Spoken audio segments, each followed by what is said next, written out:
slide deck ready to go? There we go. Okay. So yeah, we'll just start, and people will trickle back in from the break. Beatrice doesn't mind. So I'm pleased to introduce Beatrice, who is the director for our Pacific and private sector operations in the Office of Safeguards, and she's going to be talking to us about environmental and social management systems.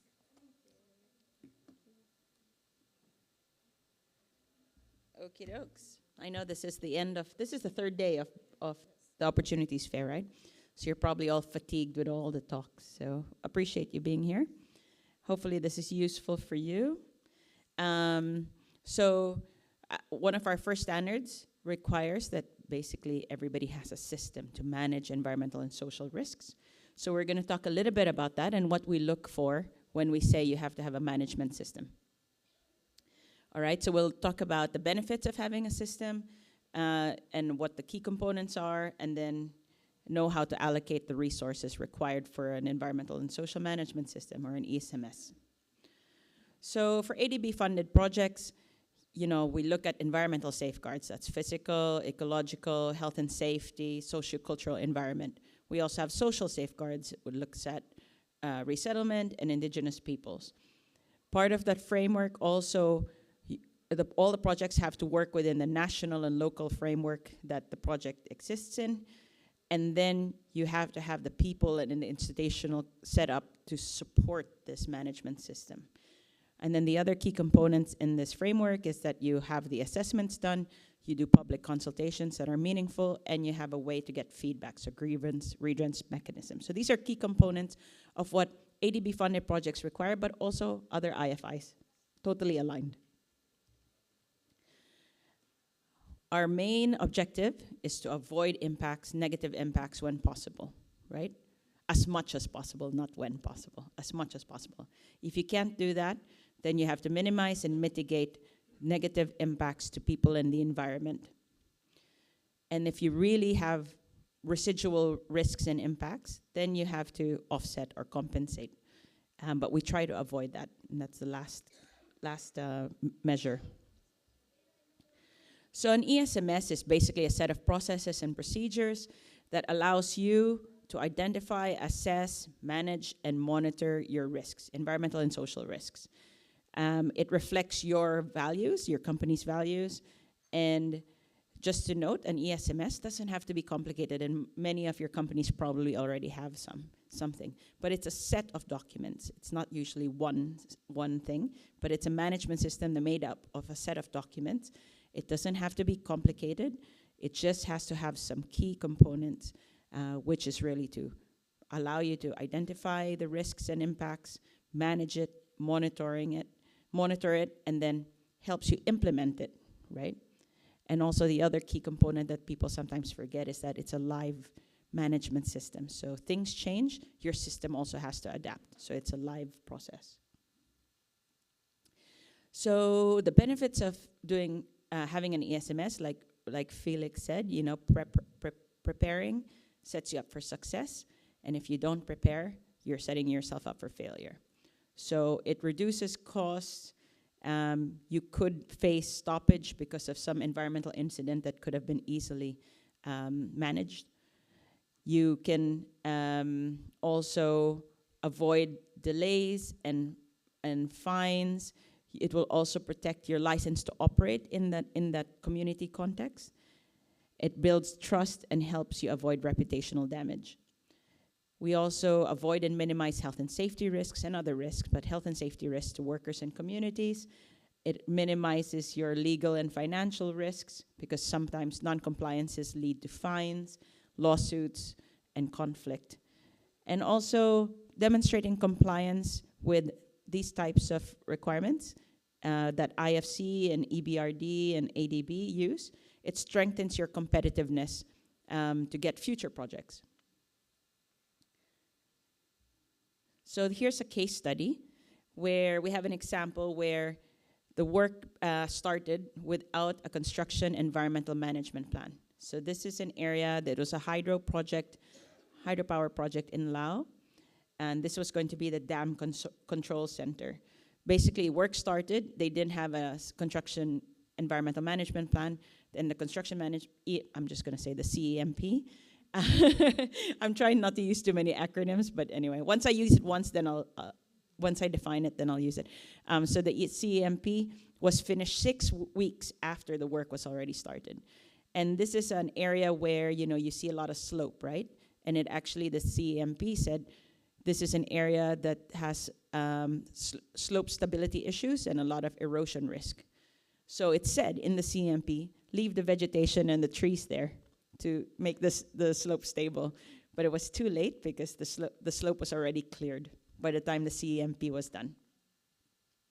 So during the wet season, what happened? Erosion, mass erosion, and slope stability was very poor. And so what happened there is that the project had to stop. They had to figure out how to fix and make the slope stable. So they had to come up with a more expensive riprap solution here to hold the slopes. So it caused delays in time. It also cost more money. And if they just had the CMP 6 weeks or 12 weeks before the work start, then they wouldn't have this problem. So what's an ESMS? So as I said, it's processes and practices. You need them in place, and people have to consistently follow them. And it's a system where you identify risk, you act on those risks, manage it, you check and monitor, and then you improve.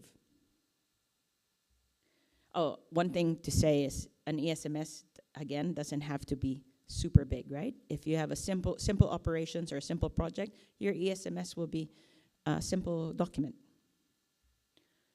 Okay, so these are the elements of an ESMS. So it has system and policy overarching aspects. Then you have your day-to-day management aspects. You have your people part in there, and then all your external consultation and grievance management, and then a reporting and review function. So we'll go through that. So in an ESMS, you have your policy. That's the commitment of your company to manage, identify environmental and social risks. And it also establishes the expectations of the people who work for your company or for the project, and that should cascade down to everybody who works on the project.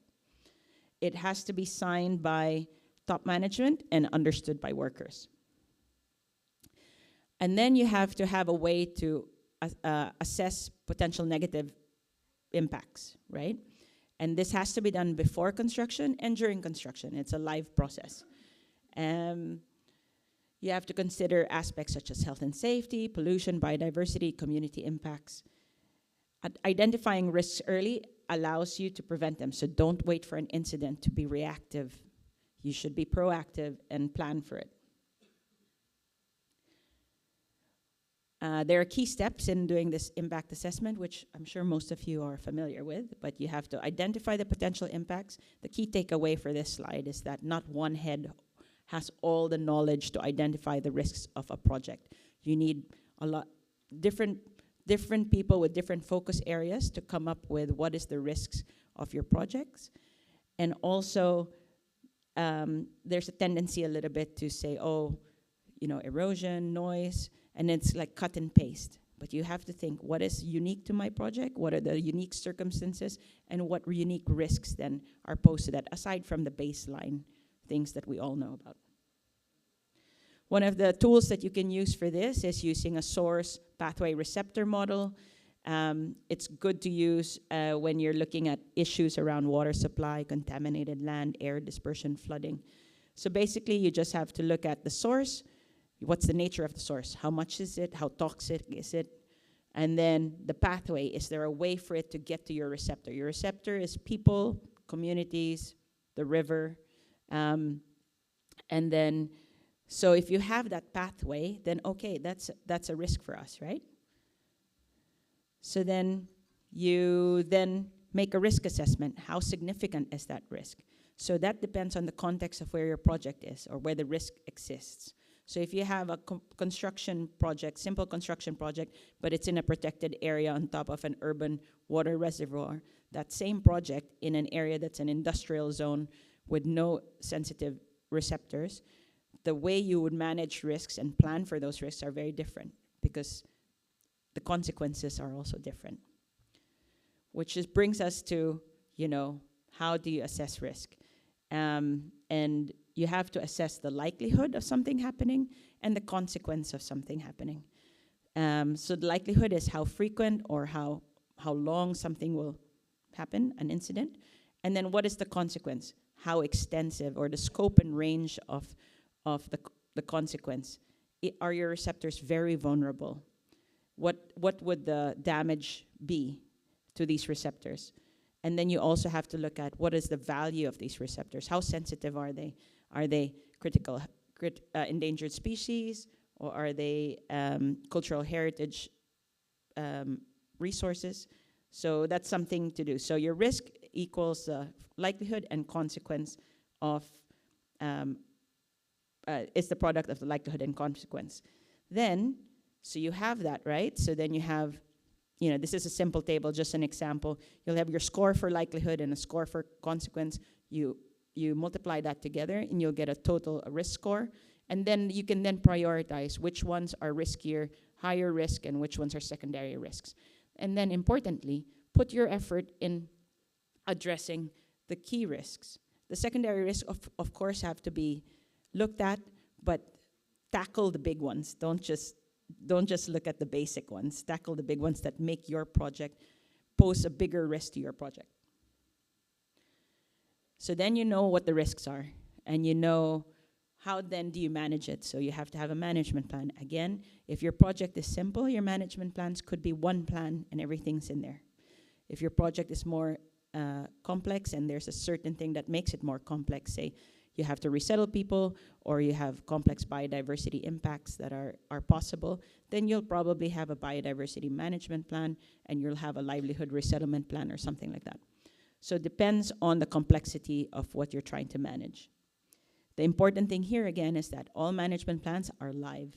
So if anything changes, you have to adapt. So usually you'll have a review frequency for your management plans. Usually it's every year on standard projects. Then we bring it to the people. So now you have all the documentation, it's awesome, sitting on your shelf. Nobody ever reads it, and nobody ever puts it into practice. That happens a lot. So what you need is, first, you have to have buy-in from senior management, obviously. Then you have to have the people who have the expertise and the qualifications to actually implement the ESMS. Then you have to make sure that everybody from your team to the subcontractors, teams, and everybody is trained to follow those procedures. And it's pretty hard with all the projects that are coming up.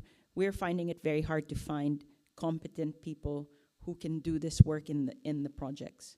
It's a big so if you have kids, it's a good job to do because there's not enough people doing it.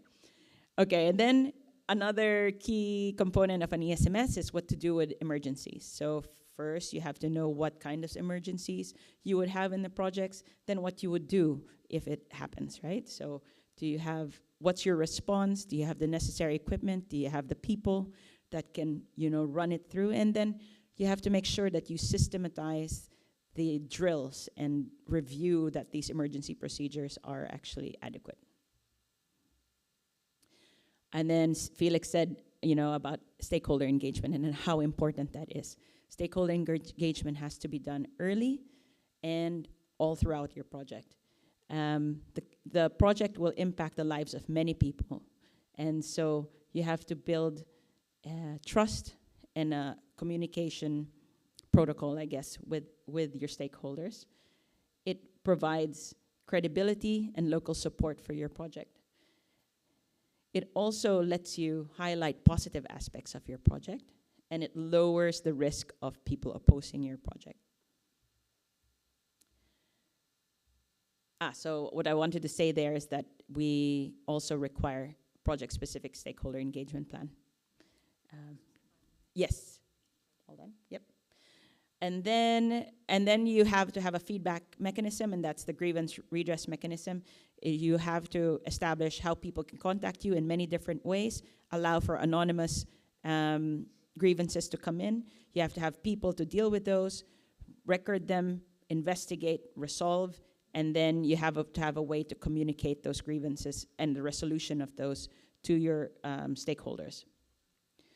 And then you also should have a way to keep your affected communities informed.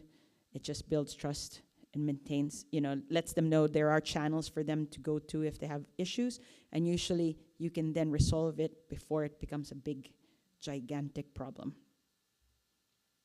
And this is, I think, almost the end of key components of ESMS, is that you have to monitor and review your management plans and make the adjustments. Okay, key takeaways. An ESMS will help you manage your ENS risks, which are essential to the projects. You can avoid delays and cost overruns and enhance support. Don't forget that the ESMS should apply to everybody, right? From the company all the way to the subcontractors. And you need buy-in from senior management. You need qualified team to implement it. You need to have the training programs in place. And you have to have the resources to do all of that. And that means you have to allot some money to do all that, to do the program. Okay, so this is QR code to the ESF. And also there's a handy IFC ESMS handbook if you want more details on how to establish a good ESMS. That's it. Thank you. Do we have any questions? Thank you. Any questions at this point?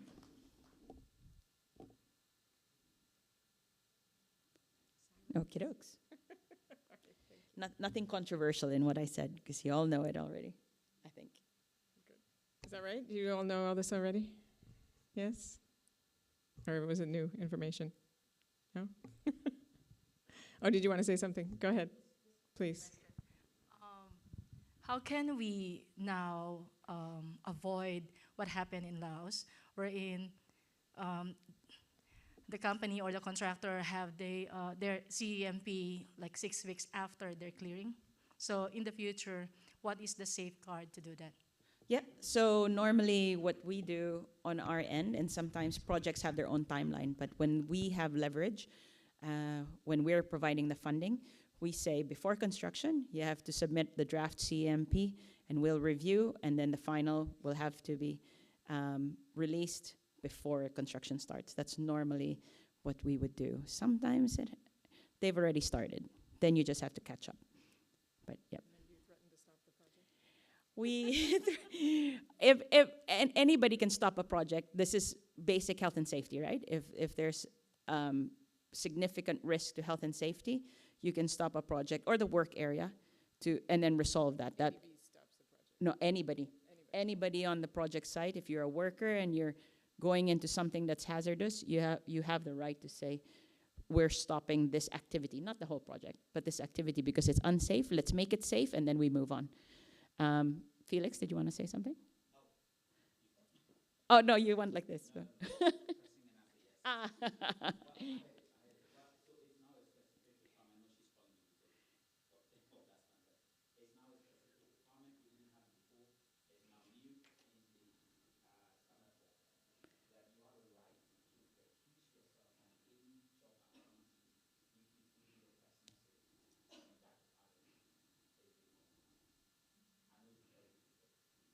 It is.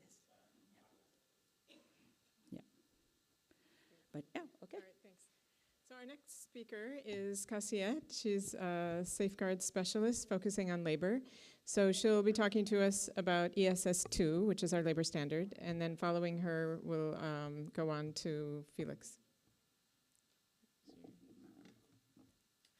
Hi everyone, I hope your energy is high and we really encourage you to listen, and we understand this couple of hours is not enough to train you on ESF, but at least give you a glimpse of our standards and what the requirements are. So please stay with us and ask questions, because we really want to hear from you and also be able to support you in the future. Let me start with this on ESS2. This is a new standard. We haven't had a standard before. ADB is very much committed to promote labor, decent work in our projects. So labor and working conditions are very important for us. We have zero tolerance on issues such as child labor and forced labor, on sexual harassment and discrimination aspects, so key fundamental rights we would like to protect in our projects. So with this presentation, I will just cover two things. One about what the objectives, key requirements of ESS2 on labor working conditions, covering also a key management tool, which we call labor management plan, and what we also talk about systems, because I think it's a very good segue after Beatrice's presentation on ESMS, and I will be just covering from the labor perspective, what do we mean by the systems in place. So let me get started.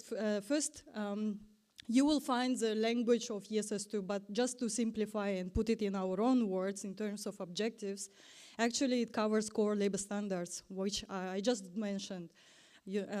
Protection of workers from the child labor, forced labor, freedom of association, collective bargaining promotion, non-discrimination in our projects, and what was the last one? Yeah, well, collective bargaining is key ones, just to mention. And what we are also looking throughout the projects, that we will be promoting the decent work throughout the project cycle. So it's not at the beginning that we do very good preparedness and zero monitoring.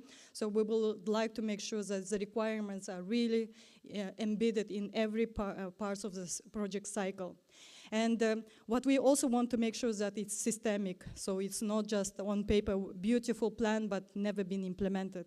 Another aspect is proportionality. ESF key principle is that proportionality, depending on complexities, depending on the project, stakeholders involved in the project. So it's very key to tailor each time and the unique situation of the projects to make sure that the right requirements based on ENS assessments are actually applied to the projects. And then, of course, another key element is that workplace concerns and grievances. So we actually incorporating the new requirement for our borrowers and clients actually to create the workers' grievance mechanism. And I will talk about it later. So what ESS2 covers, the key elements, like when we talk about scope of application, so we actually give more guidances. What do we mean by project workers? Who are they? And that's where ESS2 will be applied differentiatively. Most of the time, obviously, we are looking forward for the contracted workers, which are majority of the workforce for the project. ESS2 will be applied to every project which will have a project workers. So it's quite essential to identify them from the beginning. Another aspect is that adoption of implementation of labor management plan. Again, I will give you a little bit of glimpse. What do we mean by that and what are the key elements of it? And another part is the generic conditions of the ESS2, where we are covering key issues such as terms and conditions of work, which are topics covered like wages, working time, overtime. So key aspects, because before we didn't have the safeguards, so we wanted to make sure that we are giving the guidance to our borrowers and clients how to do this, safeguarding these key issues in our projects. And another aspect where we will be also talking about labor management plan in the related to the part on generic requirements. In the specific requirements, we put more guidances related how to protect workforce from the issues such as child labor, forced labor, discrimination, and freedom of association, collective bargaining. So for us, it's quite essential that we actually have a worker's voice in our projects. And provision, of course, also collective dismissals, how to do it, and we are giving the guidances further in our standard. And again, of course, grievance mechanism for all project workers. And we also don't want to discriminate any workers who are at the project site, they have to be protected. And yeah, with that, maybe just to talk about the labor management plan. It is a tool for the management, and what we advise our borrowers and clients is to start developing this labor management plan from the very early beginning. So it is a living document, can be updated later on. The more information comes available, they will have to adopt it and update it. And usually, again, it can be depending proportionate on the risk and complexities of the projects, can be standalone labor management plan, or it can be part of other ENS management tools and documentation. The most important is to really identify the risk, how they're going to be mitigated, and usually what we require is that actually at ADB we are developing the templates of how labor management plan should look like, what are the key elements, how to translate all the requirements that we are including in our standard further into the labor management plan. So it is a tool for managing. It's not just like a beautiful, a lot of 100 pages of documentation, but something can be practical. So this is a very important document for us, and what we would like to make sure is that it really gives our borrowers and clients to think through how the project workers will be actually managed, and what are the procedures, who is responsible, etc. So this document needs to also inform the procurement documentation.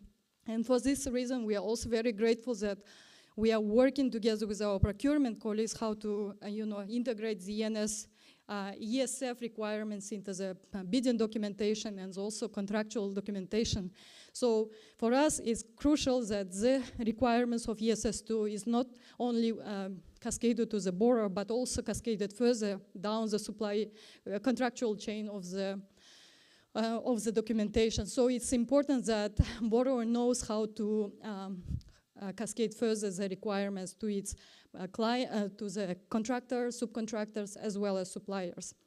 And what I want to also say is that usually in terms of the, as I mentioned, we not only want borrowers to think a little bit, to think about only about document. We want to make sure that they really make this processing. So they identify the labor requirements and risks associated, then also think through about the resources. So as you see, we put the management plans and what policies they need to adopt, what procedures, and then who has the roles and responsibilities, what requirements they will put forward for their contractors, as well as what kind of monitoring systems they will put in place. So it's a lot of thinking through. So we also want to take for you as well that you understand and maybe in the future also apply the system thinking, that it's not only just plan, but you also know how to implement that. As was also mentioned by ASMS presentation. And in terms of key elements, I'm sure you've been, since you're working on the development project, you have seen how labor management plan should look like, but this is a key elements. Again, it depends on the project. Sometimes further sub-plans can be developed, like for worker accommodations or for the contractor management plans. So there are different type of, depending on the project, they develop sub-plans if needed. In this case, if you see that, first of all, we need to identify who the workers are, what are the risks and impacts of the project, then also seeing the overview of the host country law and also requirements of the lenders, in our case of ADB, but if there would be other lenders, they need also to make that requirements in the LMP.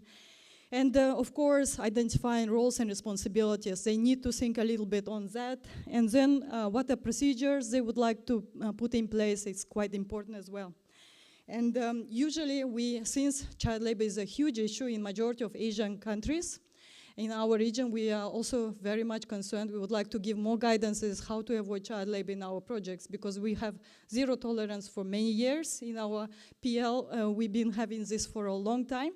But now it's part of the project. We also need to ensure that no child labor is there, so they need to put some age for the project, minimum age for the project, and most of the time we follow national law, but we also have provisions, but I wouldn't give more details here. Please read. And also, as I mentioned, our Safeguards Office, we also put forward the guidance note online, and we would like to hear more if they are clear, and we can also further elaborate if needed. And and if I will continue with the structure of labor management plan, there we will be including also terms and conditions of work. What kind of terms and conditions? Usually we outline what is in national law, and also if there are any gaps between national law and ESF, we put actually forward what is the best practice and follow ADB's requirements. And workers' grievances as well, we should include how the workers will have access to the grievance mechanism. And another part is most important also on the contractor management, how it will be cascaded further. So yeah, this is the key elements, and I hope you will have some glimpse of the structure, so you will be able to do it in the future. Another key aspect, that requirements that we put forward, as I mentioned, is on workers' grievance mechanism. So it needs to be proportionate again, it needs to be understandable, accessible, it needs to be also transparent. Well, they need also to make sure that the workers can do anonymous complaints. This is quite important, and we also have provisions related to non-retaliation. So we want to make sure that the workers, they actually know about the grievance system, and also be able to not to be afraid to put their grievances or concerns on it. Actually, we're also working on this guidance materials and tools, and looking for the best practices out there. So we will be guiding and also supporting our borrowers and clients how to implement this. And we are working closely with our colleagues working on the standard related to grievance mechanism at the project level, plus also on the stakeholder engagement. Okay, so this is my final actually slide, where I just wanted to give you a very glimpse of labor requirements in project cycle. As you can see, we are looking from this every aspect of the project cycle related to the preparation and planning, and so also during the procurement, what needs to be looked at from the labor perspective, and also during construction, and of course operation and maintenance. So this is quite the key steps that we would like you to take away, that the requirements applied in every stage.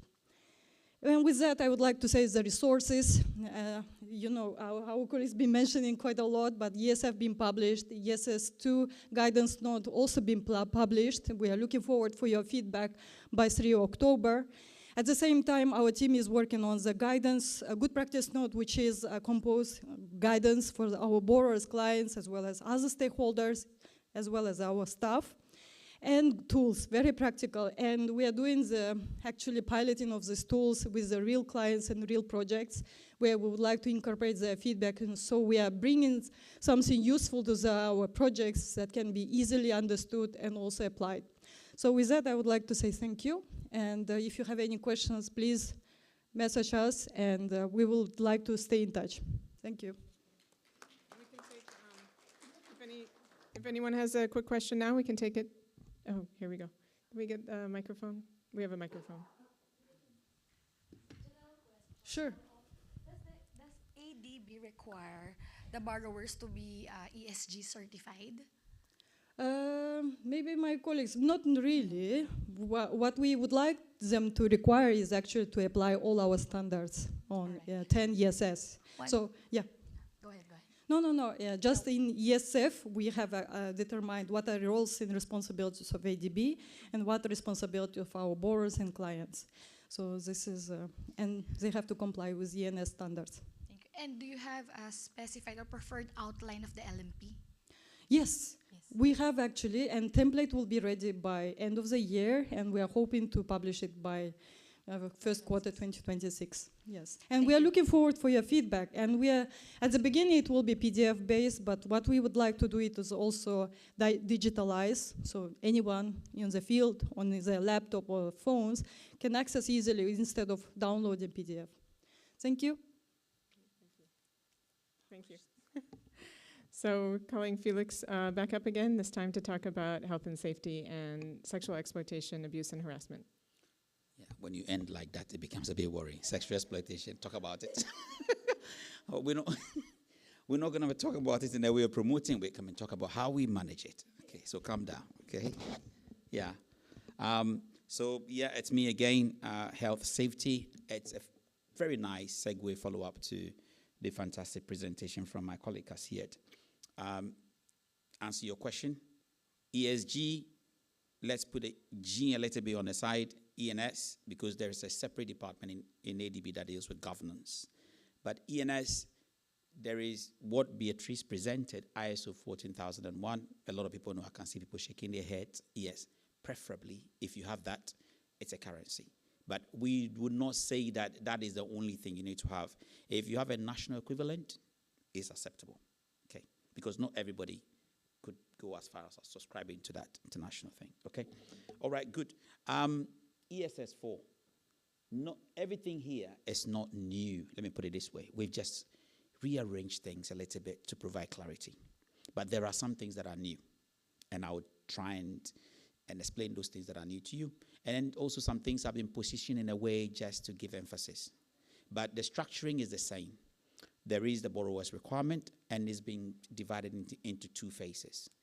Something we call general requirement. So regardless of what project you're doing, you need to make sure you meet those requirements. Having a system, like Beatrice presented, to ensure safe system of work at a place. That's one. But based upon the project and risks, there are what we call specific requirements, and those ones are standalone. It's applicable, then you must manage them, assess and manage them. If it's not applicable, you don't have to, okay? There's also something that is uniquely different with our standard 4 from our peer institutions.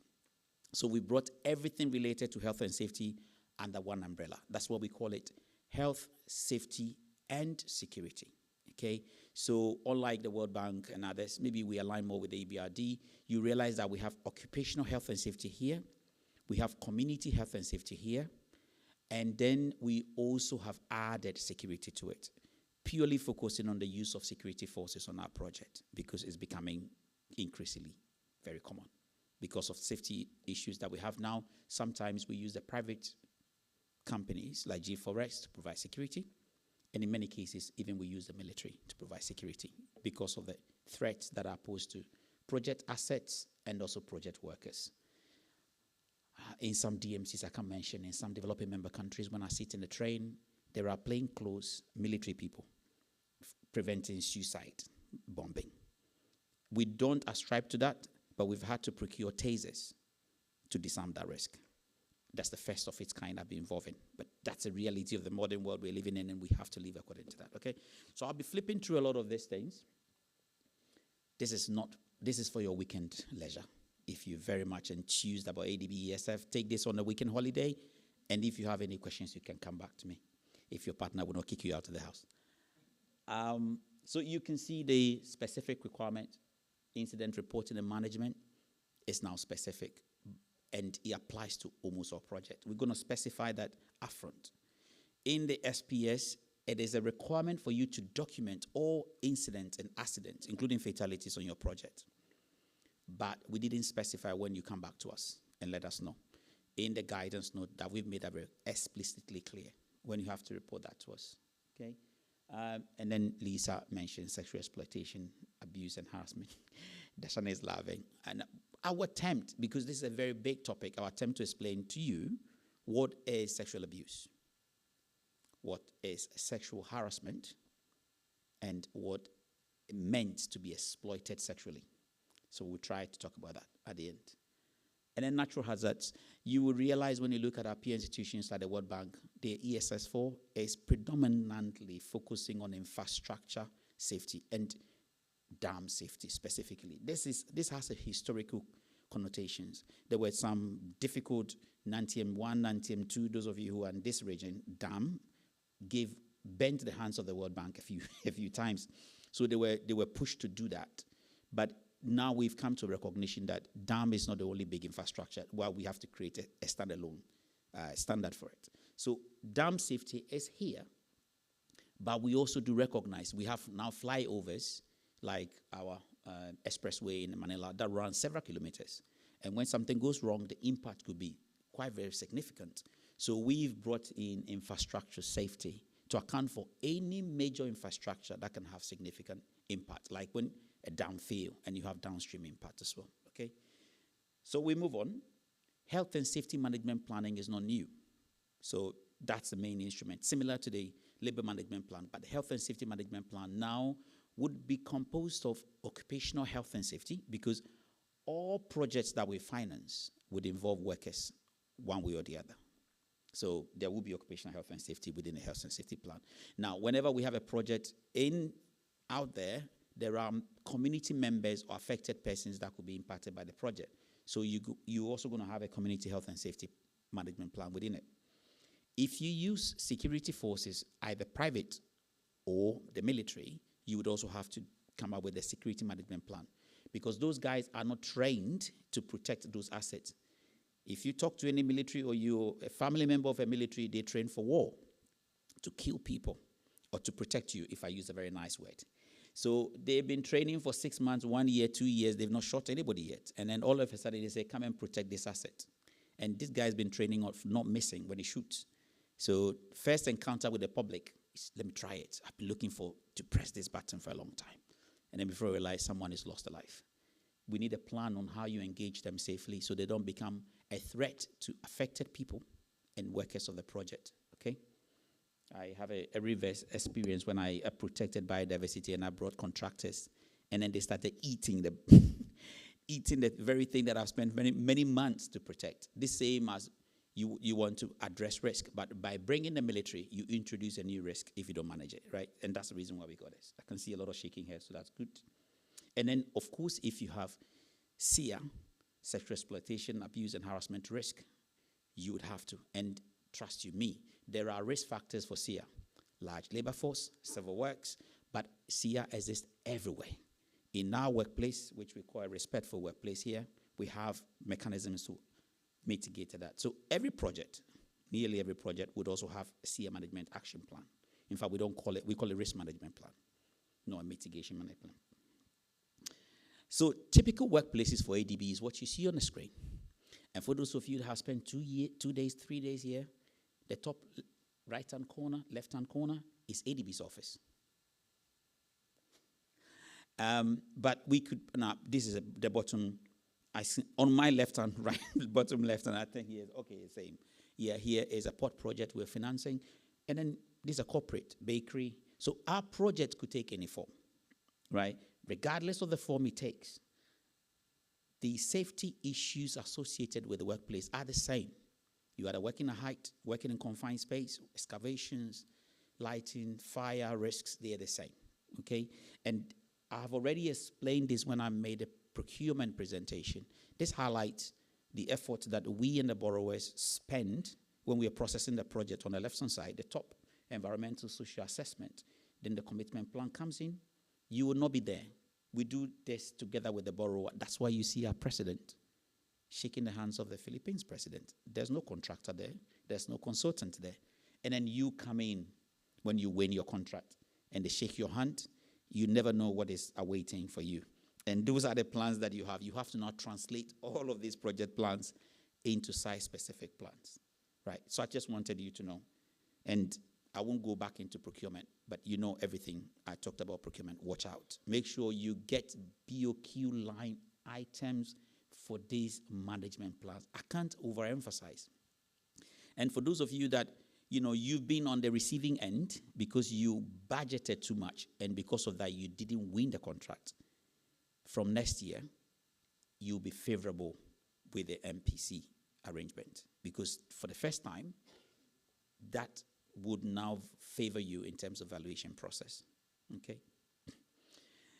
I'm not going to talk about that because Beatrice talked about it. This is the same high risk, substantial risk. We've taken this 4-tier approach because it's risk-based, it's adaptive, it allows us more to unpack our current category B project and then see how we can really allocate resources properly. This was also touched by Beatrice, but it's important to emphasize that health and safety was the first, I would say, maybe the first discipline to actually adopt this hazard and risk approach. We don't talk about hazard. We talk about likelihood and significance when we talk about general environment. But for health and safety, it's all about hazard identification, then the likelihood of the hazard causing harm, which then constitutes risk. Then the consequence of that risk when it happens tells you whether it's high risk, low risk, or moderate. So if you don't take anything at all from this workshop, you should know the difference between the hazard and the risk. Okay, by the time we finish. A hazard is anything that can cause harm. Anything. And trust you me, everything here can cause harm, including you. We've assumed that as you're seated here, you're mentally stable, you are not a suicide bomber, you don't have any ulterior motive, but all of us here are hazardous to each other. That's why we are here the moment something happens and anything clicks and you start taking the chair and flying them around, then we can see how hazardous you are, right? But all of us, and in life, everything, crossing the road, sleeping, sitting down here, this building provides us shelter, but the same building can collapse upon us, right? You're ill, you go to the hospital, You get medication, that's supposed to make you feel better, but if you don't take it in the right quantities, it could kill you, right? So hazard is everywhere, okay? The likelihood of that hazard causing harm is very important, and that's where health and safety comes in. How many are here who are environmental and social impact assessment consultants? Ooh, yes.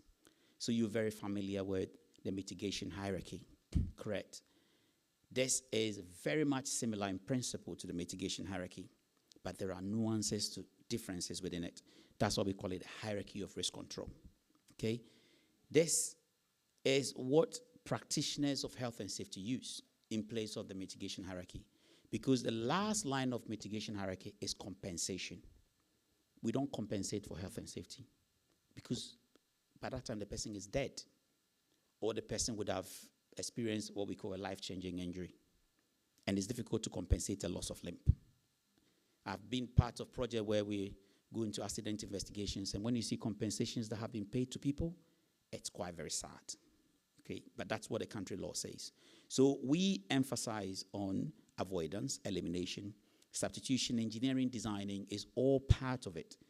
PPE is the last line of defense. This is also one takeaway. So when I come to your project site and talking about PPE, then I realize that what happened to avoidance? What happens to elimination? What happened to substitution? What happens to engineering, designing the risk out? What happens to it? Okay? It means that we've avoided all of this and we're talking about just the last line of defense. And that shows a very poor performance of health and safety at your work site. Okay? For us, it's an indicator which we call lagging indicator. It's really behind. What we should be looking at leading indicators, indicators that are upfront. Okay? So please, from here as well, let's talk about PPE, not a PPE. Ask your contractor, why could we use a different tool? Could we use, instead of using a ladder to get to the top, could we use a mobile elevated platform, right? Could we use scaffold towers, which has harnesses that you can look? There's so many, but sometimes we take the shortcut, the most cheap, readily available alternative, but it may not necessarily be the most safest, okay? So I talk about hazard versus risk. A hazard is anything that can cause a harm. So I mentioned all of us here are hazardous. All of us, everything here. Jerry's looking at my face. Yeah. There are three things you need to cause fire. You need fuel. You need oxygen. Oh, you're mentioning that. And you need heat, okay? They call it the fire triangle. Now, do we have oxygen in plenty supply here? Yes. Actually, the 21% of the constituent of the air is oxygen. But for nitrogen, everything should be burning around us. Right. So 21% is readily available. Do we have fuel here? Yes. Everything here is combustible, including you. Okay? So there's plenty of fuel. The only thing we need is a spark, a heat source. That's why when something happens here, everything here will burn. Okay, flashcard, thank you very much. So what is the likelihood, though, that there's going to be a fire here? Very, very minimal. If we've controlled the electrical sockets and everything here, right? So the likelihood is minimal. But if a fire happens here, the significance of the impact is going to be massive, okay? What you see in the picture there is just to tell you the difference between hazards. A snake lying very comfortably in maybe a junction box, it's a hazard at this stage. It's not necessarily a risk. But if I know someone needs to go here every day to maintain this junction box, then what's the likelihood that this snake would have an encounter, a very unforgettable encounter with his maintenance person? It's quite high. That is a risk, okay? And you don't want to be the man in the bottom half of the picture, because that could be the last kiss you have from a snake, okay, on your forehead, right? So that's the difference. If you don't have anything at all, take a hazard risk away and contextualize that from the health and safety. Normally, I would do a Menti here, but I'm not going to do it because we don't have time. I've just been flashed out. But when we talk about people and the typical hazards that occur in our workplace, globally, there are 4 hazards that constitute to about 2.2 million fatalities and life-changing injuries at the workplace. And in Asia and the Pacific, 4, only 4. Worker height, working excavations, caught between moving objects, and electrocution. So if we can eliminate these 4, we could save 2.2 million lives in the Asia and the Pacific. But nobody makes headline news with it. Like when a plane falls down and 280 people die, news break, news break, news break. 2.2 million people die every year for non-avoidable fatalities on our projects. And we can avoid it. You consultant, you contractor, I can see all your faces. It's like, wow. We can all prevent and save this life, okay? Now, I've got a flashcard. To avoid this ADB, we're developing a lot of toolkits. So we're targeting those 4, we call them the fatal 4.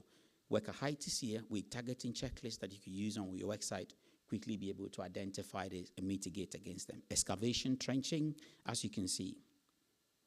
Then, Lisa's topic, sexual exploitation, sexual abuse, and harassment. I try and make justice to it very quickly. So we're not out there, ADB, looking at what is happening in the community between a community member and a community member. That's not our business. Our business is what happens in an ADB-funded project worksite. So when 2 workers, and then between a worker and a member of the community, yes, that's what you see here, okay? And I'm not going to be running through all of these are good practice guidances. You could look on this, and if you need a copy, we can give you. There are 3 that are out. The ESF you know already. Then the 2 on the right-hand side, they're out. The last has to do with mental health and well-being, because we have now gone past the ages of loss of limbs only when you think about health and safety. A crane operator that is mentally unstable is as risky as someone having AK-47 with ammunition in it. And that's the way we look at a holistic view to how we manage worker health and safety. Now let's go to SEA. So our policy has specific requirement for managing SEA. So what is sexual abuse?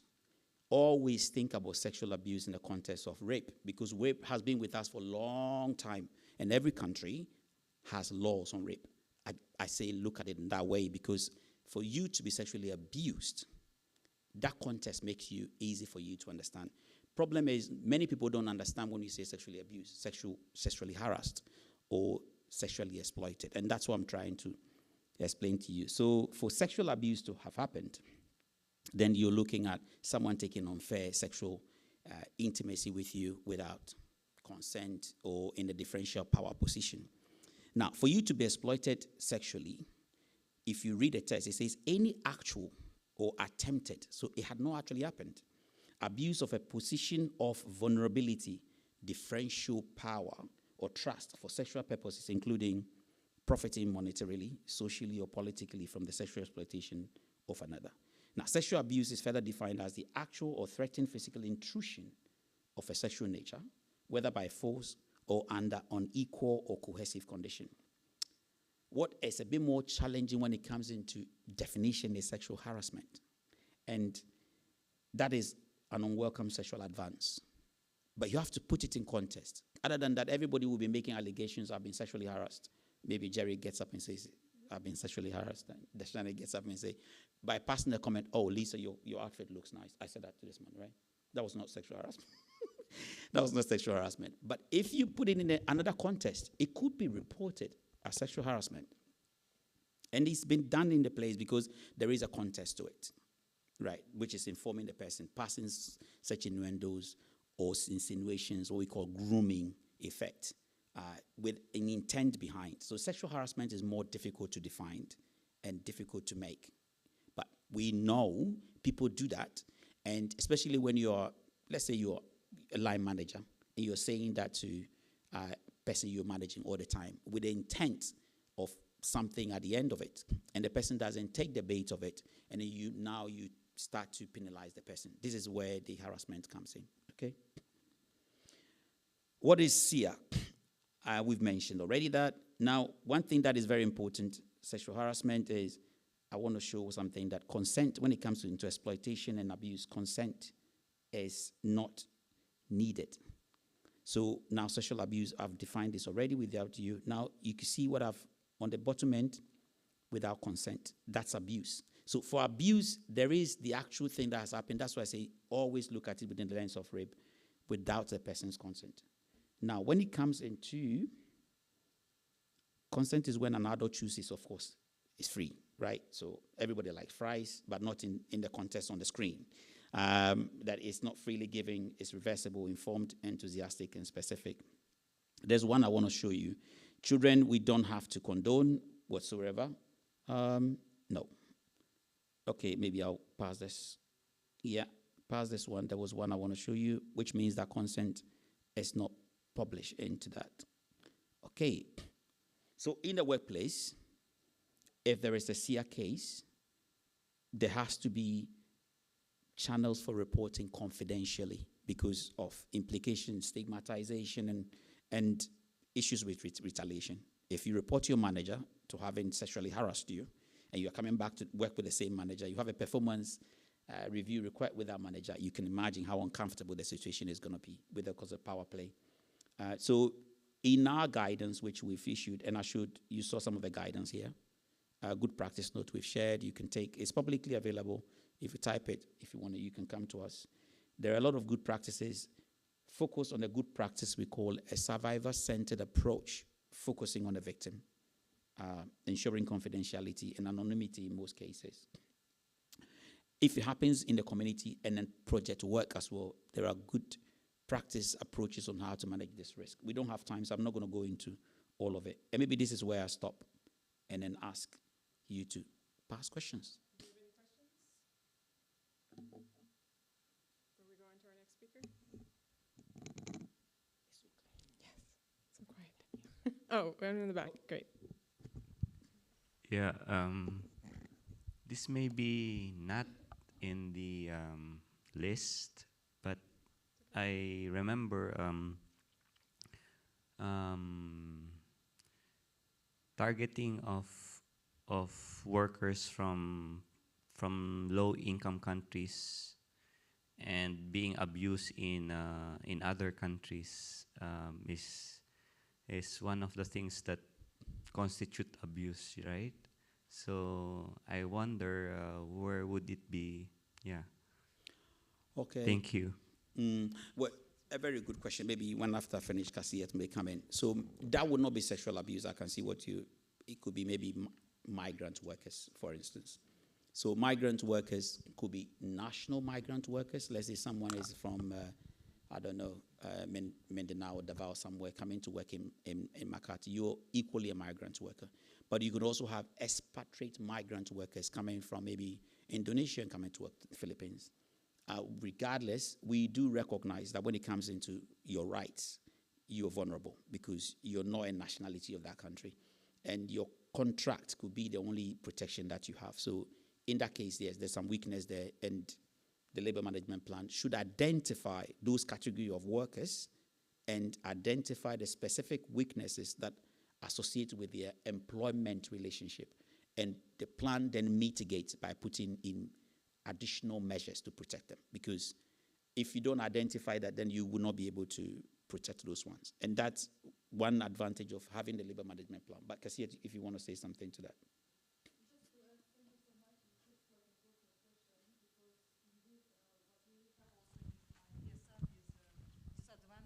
Vulnerable groups, and of course migrant work is one was a categories, and we take it very seriously. And one of the aspects of the migrant workers issues is fair recruitment. So we need to make sure that the way that they are recruited, they are fair, that they are not paying already and coming already as a bonded to forced labor workers. So yeah, it's quite important, and indeed we will be providing further guidances how to avoid that, and yeah, providing tools as well. Thank you. Any other questions before we move on? If anybody wants to get up and stretch your legs, please do. Oh, question in the back? I didn't want to keep you awake with all these presentations. You can stand up and stretch if you want. Well, he's on the slide on gender-based violence, it's defined as between a male and a female, but does it consider LGBTQ gender-based violence, which actually happens a lot, you know, gay boss, male worker, or some other situation where they're the same physical gender but different orientations. Okay, so this is quite now you've opened a very big box, and please 2 minutes then to be able to digest this. So straight, the ESF does not talk about gender-based violence. We talk about sexual exploitation, sexual abuse, and sexual harassment. And there's a reason for that. SEA is a subset of GBV. Gender-based violence is big. Within it is sexual exploitation, sexual abuse, and sexual harassment, okay? But we have what we call vulnerability or vulnerable groups, which is cross-cutting across the 10 standards. And one of the areas of vulnerability is what you've mentioned, okay? So issues with your gender identity, SOGI, and how that makes you vulnerable in the workplace is one of the risk factors that is considered when you're identifying people that are vulnerable. The whole idea of identification of vulnerability is so that we can take a differentiated approach to protect you in the workplace. So the scenario that you mentioned, if in the workplace, we first of all look, does the country allow the existence of such groups in the country? If it doesn't, then we have to take additional measures because we have only leverage on our project. And then we cannot use the project to fix national issues, but we can at least protect people who come to our workplace by leveraging specific requirements on top of what is in the country to make sure that identifies. So we consider all of that. It's not just people, SOGI community. We also look at people with disability. We look at people also that have what we call intersectionality. So you could be SOGI community, but you're also disabled. At the same time, so there are also intersectionality. That means that you will be disproportionately impacted, to which fact that we have to take a differentiated approach or a deeper differentiated approach to protect you. Do you get my point? Thank you. Okay, I'm pleased to introduce Darshani. She's the Principal Safeguard Specialist in the Office of Safeguards, and she will be speaking to us about biodiversity and pollution abatement. And you have 20 minutes. I know. Thank you. So, hope everybody is still awake. I know it's late in the day, and so this is the last session, and we have two areas that I'm actually covering very quickly because of the time factor also to some extent. Both are quite important because they have implication beyond compliance, that these standards help you to, because these are areas that we also tend to have reputational risk if you don't really address them, and then if you don't avoid, it could also result in costly delays. We were talking about it also earlier, how some of the actions that you have not taken could become a costly costly situation, which requires more resources, and sometimes it's very hard to find resources if you have not really planned for it. And then, the main requirement is to make sure that we really contribute to the communities and to the people in a positive manner when we do these development activities. So going quickly, so I'm covering, as I said, two standards, ESS 3 and ESS 6. I will cover some of the key updates and how it differs from the current policy to some extent, and what are the new requirements that are coming. And then a little bit on the practical implications. Some of it was already covered, so I might actually keep that a little bit short, but try to focus a little bit on the changes that have happened, which might be of interest to most of you. So I will first talk about the ESS 6 instead of ESS 3, so the ESS 6 is on the biodiversity conservation and sustainable natural resource management. As you have seen, each standard has a set of objectives. So this standard also has 4 objectives, and the first one is on conservation of biodiversity and ensuring ecosystem integrity. And it's very important that this aspect is looked into in projects where there might be risk and impacts towards biodiversity and to habitats that the biodiversity may be living in. The second objective under this is safeguarding ecosystem services. So a lot of the ecosystems provide number of services that is beneficial both to the people as well as for the environment integrity, and these services needs to be protected when we actually undertake projects. So that's the second objective. And the third is, of course, following the mitigation hierarchy. And in the case of biodiversity, we want to ensure wherever it is possible, and in the case of course, certain natural systems, we make it mandatory also, that there is no net loss, or there is actually an effort to have a net gain wherever it is possible. And this is extremely important when there are critical habitats involved, and we are working on critical habitats. So what does no net loss actually means?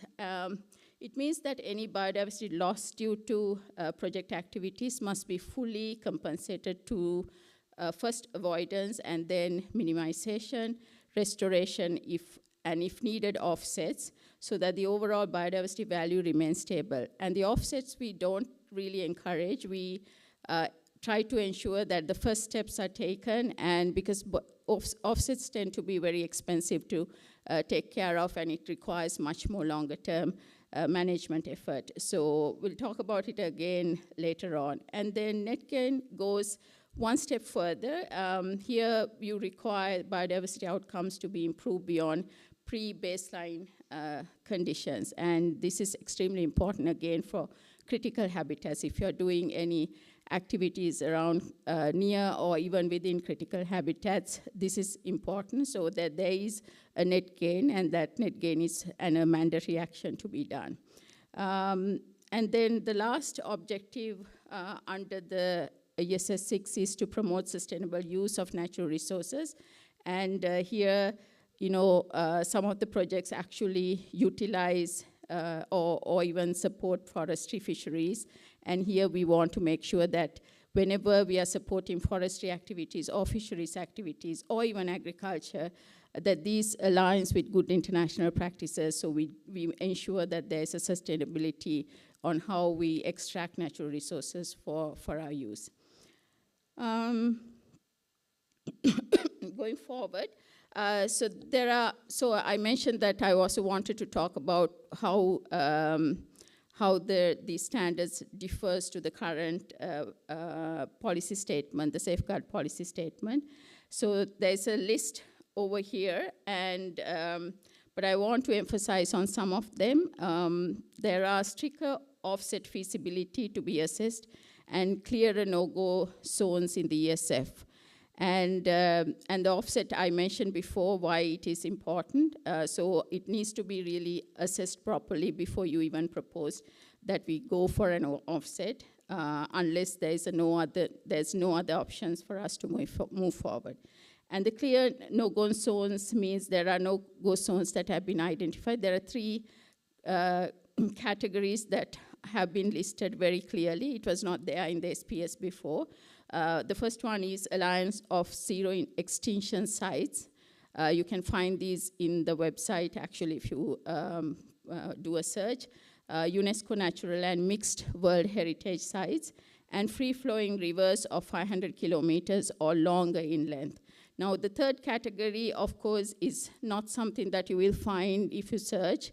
However, we have included a list in the guidance note that was mentioned by CASIAT that has been currently disclosed.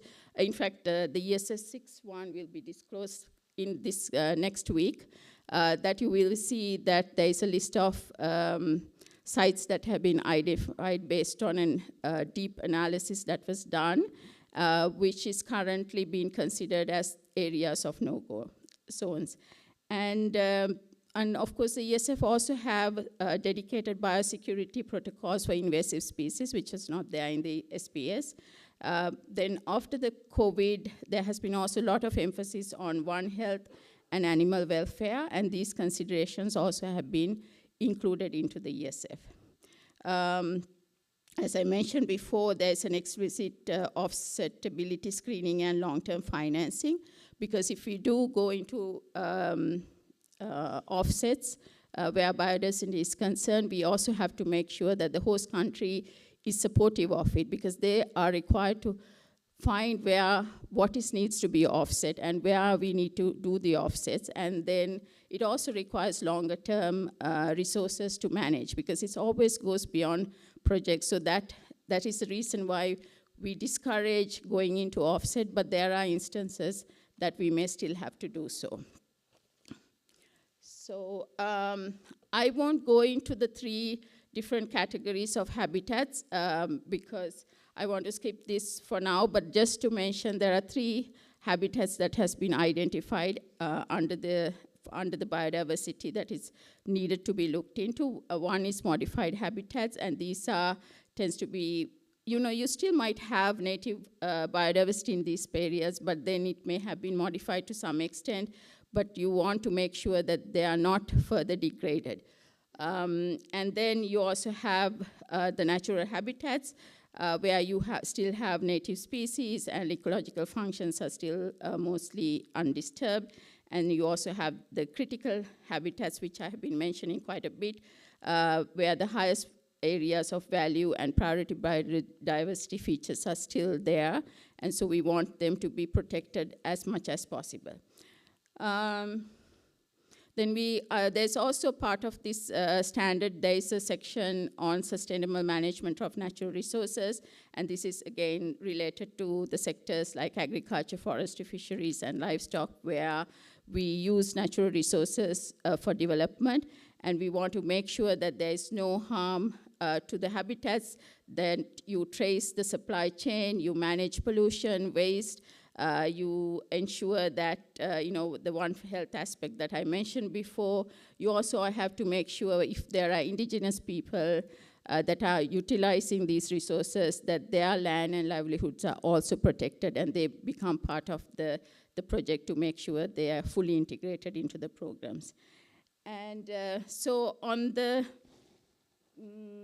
sorry, where did I go? Okay, sorry, let me move forward. So the last slide on this, last 2 slides actually, quickly.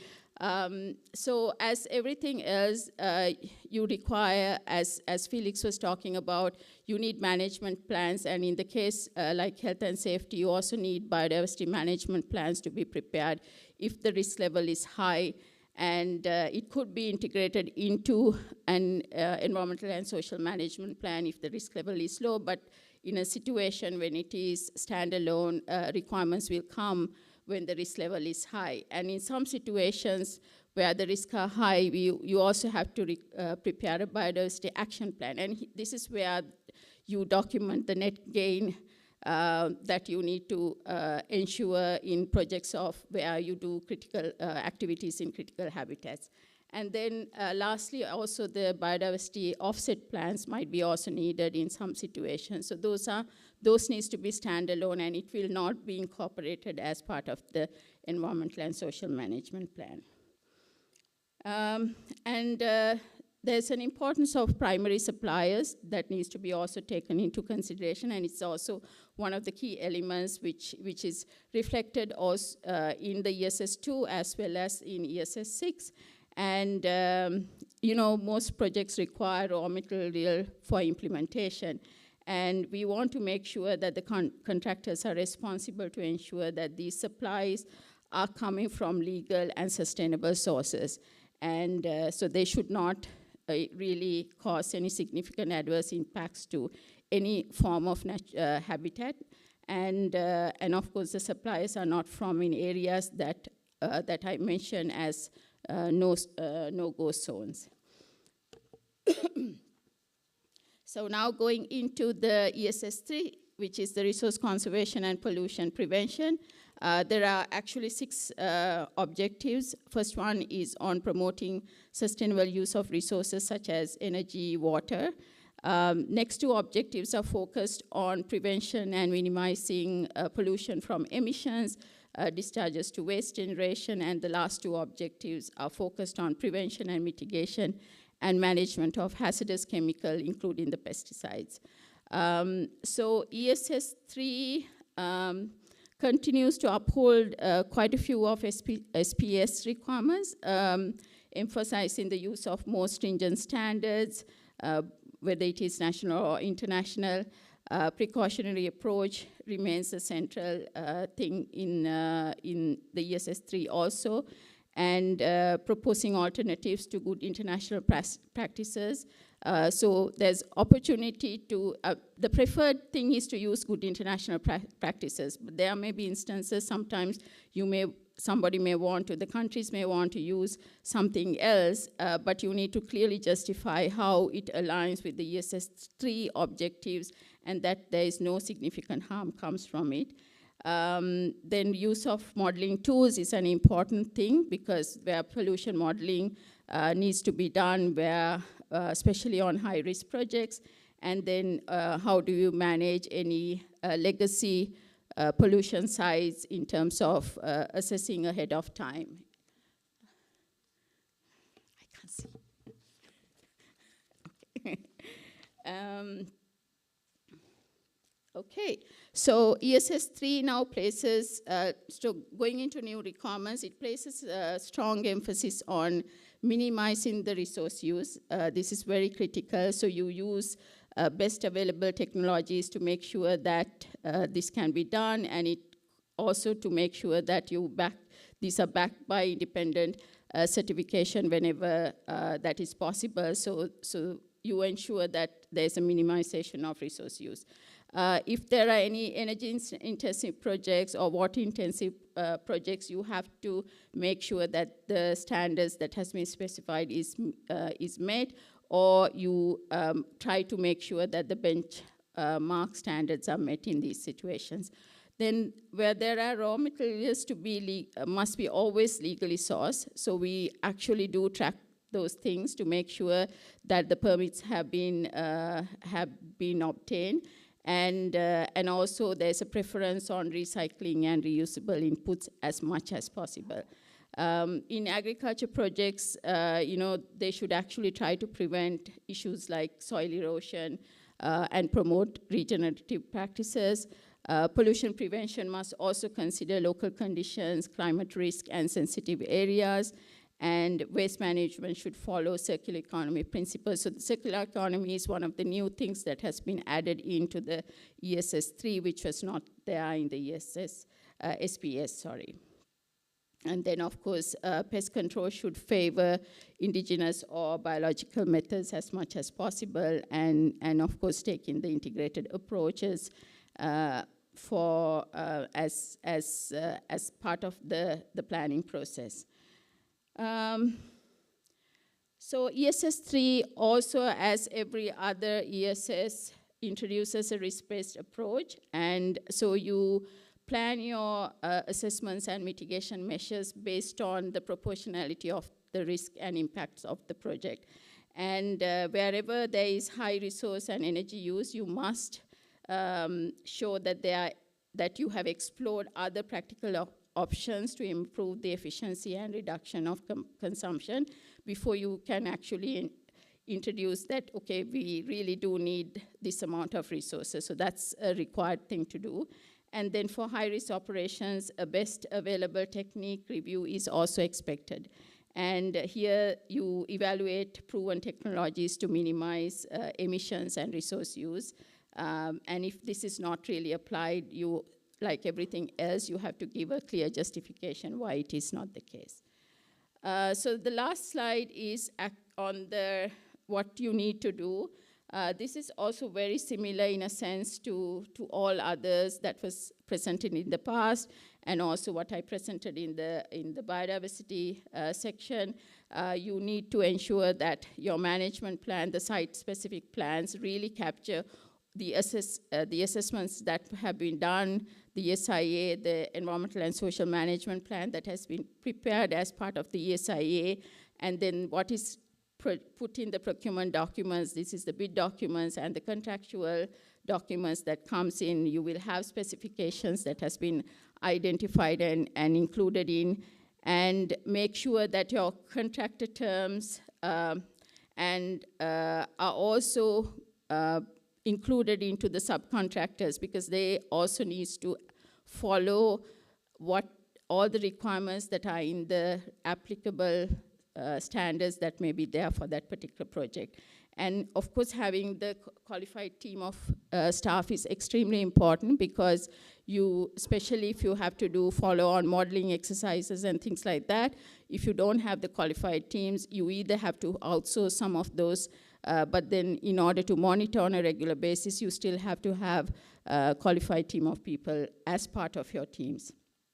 And then you also, if you're a consultant, if you're a supervision consultant, for example, you will also have the responsibility to train the contractors and the subcontractors. So that would be part of your plan, and ensure that these trainings are continued, because you also have staffing, especially when it comes to contractor staffing. They tend to also move very quickly, the laborers in particular, but even the laborers needs to understand what they can do and what they cannot do.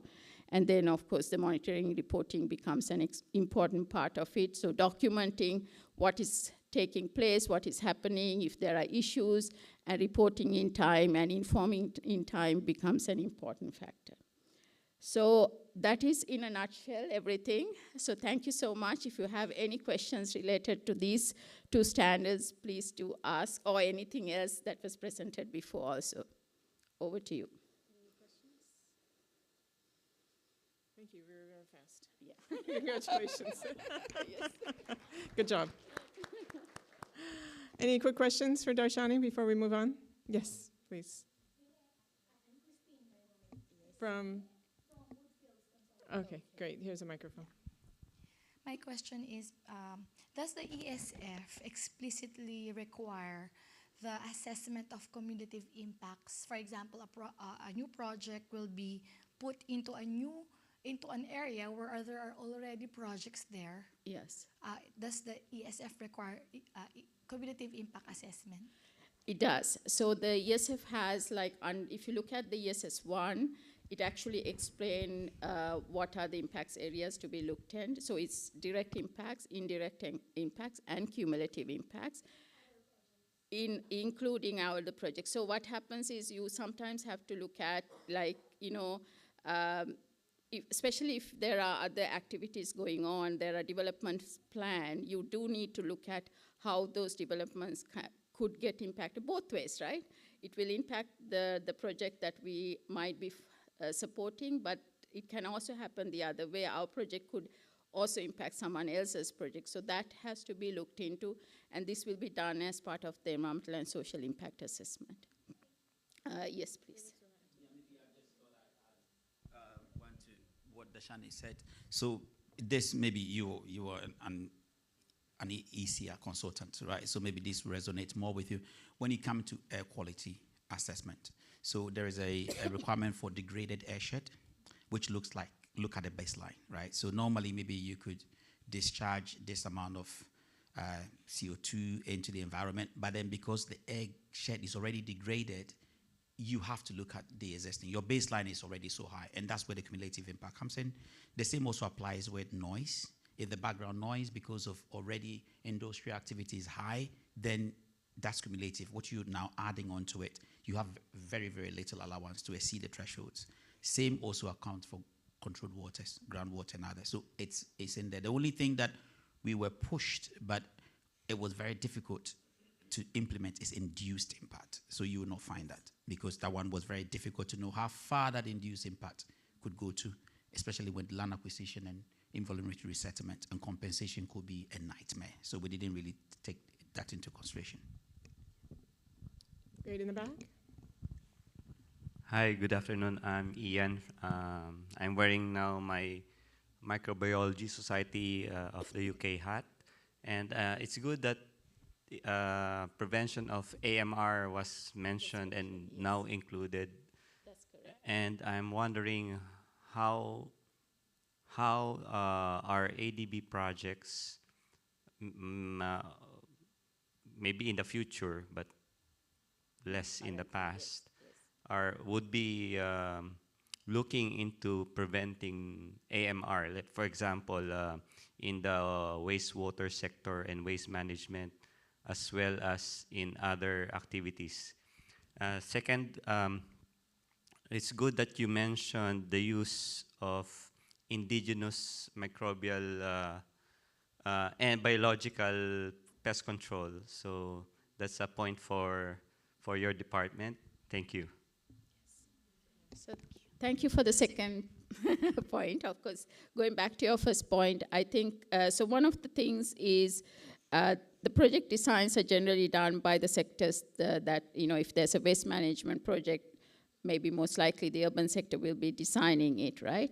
But one of our roles to make sure is if there are existing issues related to MR, for example, we will do an assessment of, let's say, the waterways or the impact area where the waste management project is going to be located to make sure that we understand the baseline condition, because there's already, there is a contamination there. We also have to look at how do we really address that, not just to look at what the new project might contribute into, or part of it is also to address the existing situation sometimes, right? And and then if there's a possibility of future contamination that is going to happen, the starting point is to find out how do you really prevent. So your starting point always is to prevent, and if there's an existing situation, you also kind of do like an audit to make sure you understand what the baseline, and to see how do we come up with measures to really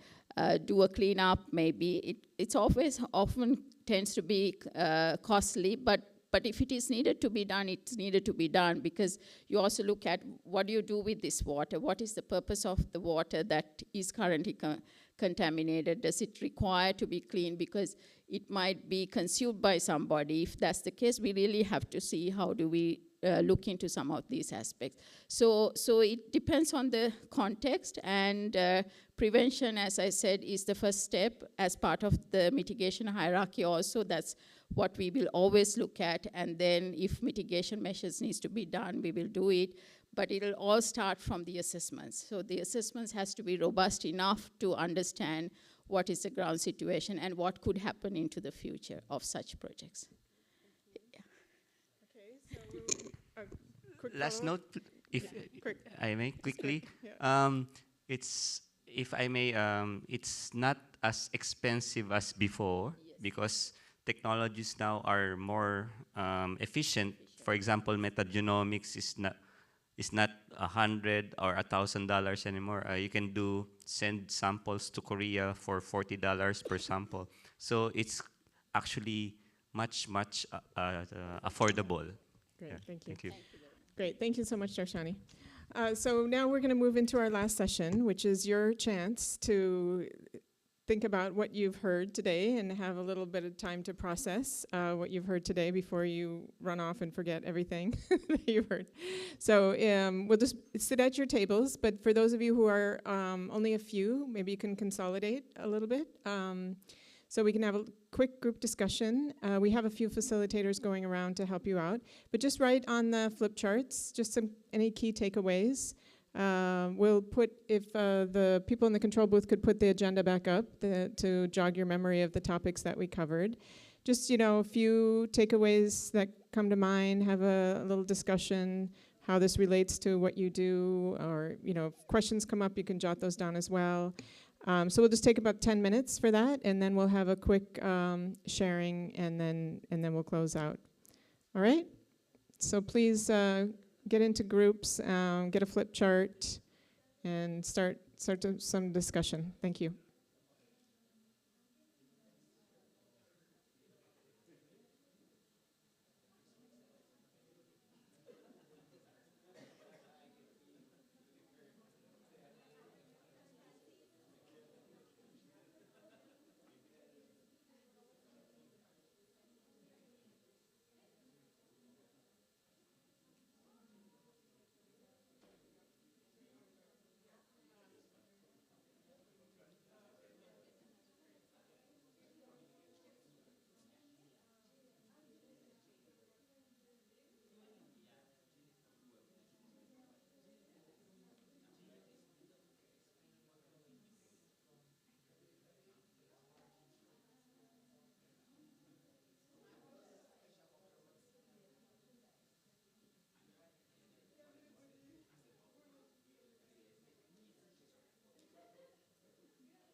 Okay, I'd like to ask all the groups to wrap up now.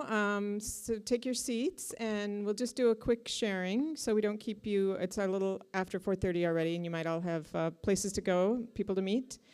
So can we call on the group here who had no facilitator over here? There, do you want to? Could you share a couple of points from your side? Can we get a microphone, Yanni? Do we have Yanni? Do we have a microphone? So just if each group could just share a couple of points, and please don't repeat what the other groups have said. Over here, is that, who's over there? Rainey? Rainey? Can you ask them to, is that Rainey in the corner? Okay. Just read verbatim. Yeah, they can't stop talking. Okay. All right, so can we start over here? Yeah, whoever has a microphone, go ahead. Thank you. Hello? Yes. Yeah. So I'll just read verbatim. One of our key takeaways from this group is inclusion of ESF from inception and taking it as a value addition to the entire project cycle. Then there's a question, this comes from me, how do we promote local biological control in agricultural projects of ADB? Also points for you that you included it, yes. And supply chain issues, criteria of sustainable procurement practices, and better understanding between trade-offs of cost effectiveness and technical strengths coming from our, from Paul. Yeah, thank you. Great, thanks. Yeah, go ahead. Yeah, just pass the microphone, thanks.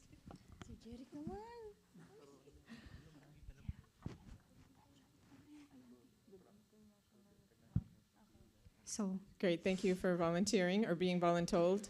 yeah. This is forced labor. Thank you, Charis. yes. So, for here we have good international practice on animal disease prevention. And then next is the management tools for unforeseeable conditions. IFI, standardization of ESF, question mark. And then last is labor management plan. So yes, that's all for our group. Great, thank you. And here in front? Yeah. Okay. Good evening. Oops. Yeah, actually, this is my biggest takeaway from Sir Felix. He mentioned that the weakest link in the strategic procurement process is the inclusion of realistic estimates of action plans for implementation, because as always, the plan is very good, but when you talk to the contractor, we cannot implement that because we have no budget. So that's the major takeaway. And then also the preparation of the security management plan. All right, ma'am, can you please help me? Yeah, forced labor. Okay. Yeah, coming from the perspective of project management, from planning up to the construction. So for me, my takeaway is the risk-based approach. I think that this is more holistic, because you started everything from, okay, how do you see things? Whereas in the past, we have separate, like you have a stakeholder engagement plan and assessment, and also you have the IEE or EIA, whatever category is, and then separate settlement plan. But you don't really see how it ties up together. So my takeaway is that that's the way it is done now. It brings you more understanding of the realities on the field and how it will be implemented later on. So that is very critical. Now the challenge is, how do you make the contractors understand? Because one of the problems that we had is the CEMP. Because normally at the local, because like, for example, I work in Laos, so it's very difficult for the contractors to understand how to prepare this. And now we're expanding it to a CESMP that makes it a more challenge for project management. Yes, thank you. Excellent points, very good. And then Grace. Yeah, very good points. Thank you. Grace, go ahead. Hello. Oh. Okay, I look at the ESF framework in terms of a way of managing risk, sort of business sustainability. You need to define your ESF to be able to define your risk, to be able to reduce those risks, as well as obtain cover for those risks, such as environmental harm, potential environmental harm,